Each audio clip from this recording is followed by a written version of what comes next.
Il est 16h sur Europe 1. Un point sur l'info avec vous, Émilie Dez. Bonjour Stéphane, bonjour à tous. La majorité en ordre de marche pour les législatives. Le parti présidentiel change de nom et devient Renaissance. En juin, c'est sous l'investiture d'Ensemble que les candidats se présenteront. Une confédération composée du MoDem, de Territoire de Progrès et d'Horizon. Le parti d'Édouard Philippe qui a obtenu 58 candidats alors que le MoDem de François Bayrou en aura entre 101 et 110. Sur les 577 sièges à pourvoir à l'Assemblée nationale, l'ex-République En Marche devrait pour sa part présenter autour de 400 candidats. Gérald Darmanin a déjà annoncé sa candidature dans le Nord. Bruno Le Maire et Éric Dupond-Moretti, eux, ne se présenteront pas.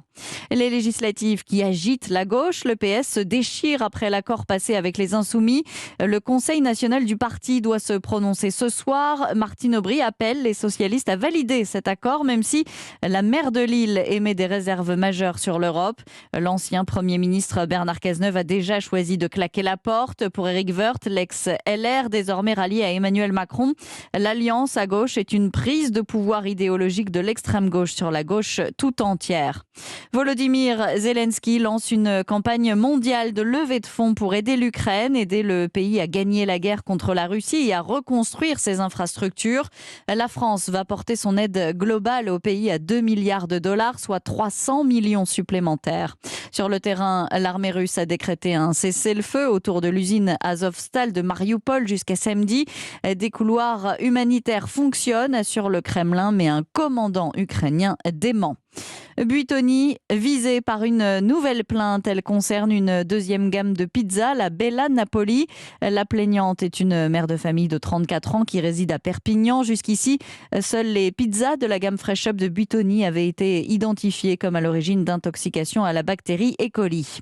6 ans après le drame du car de Rochefort, le chauffeur du camion Ben a été condamné à 5 ans de prison avec sursis. Son véhicule avait cisaillé un car scolaire qui arrivait en sens inverse et causé la mort de 6 adolescents. Une enquête a été ouverte après la mise en cause de Nordal-Lelandais dans une lettre anonyme. L'auteur du courrier accuse l'ancien militaire d'être lié au décès d'un homme près de Grenoble en 2012. Nordal-Lelandais condamné à la réclusion criminelle à perpétuité pour le meurtre de la petite Maëlys.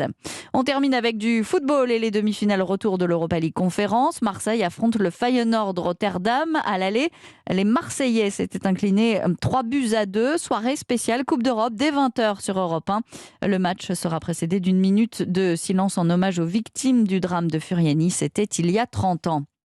Et puis la fin de Plus belle la vie, cette fois c'est officiel, l'annonce a été faite cet après-midi, le feuilleton s'arrête après 18 saisons et plus de 4500 épisodes. Europe 1.